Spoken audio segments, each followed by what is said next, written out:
మనమంతా మన జీవితంలో విజయం సాధించాలి అనుకుంటాం. ప్రతి వ్యక్తి కోరుకుంటాడు తమ తమ కార్యక్షేత్రంలో తామే సర్వశ్రేష్ఠులు అవ్వాలి అని.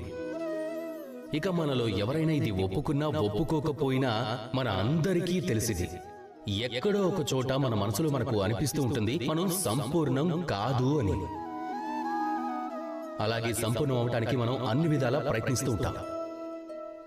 మరి సంపూర్ణమయ్యే ఈ పనిలో మనం ఎలా విజయం సాధించగలుగుతాము? కొందరు అంటారు నిరంతరం కష్టపడితే అవ్వచ్చు అని, దృఢ నిష్ఠతో ముందుకు వెళ్తూ ఉంటే తప్పకుండా విజయం సాధిస్తాము అని. అదైతే నిజమే. కానీ ఇదంతా చెయ్యటానికి మునుపు ఒక సామెత ఉంది, ఒక పాఠం ఉంది. దాన్ని ఆచరణలో పెట్టడం ఎంతో అవసరం.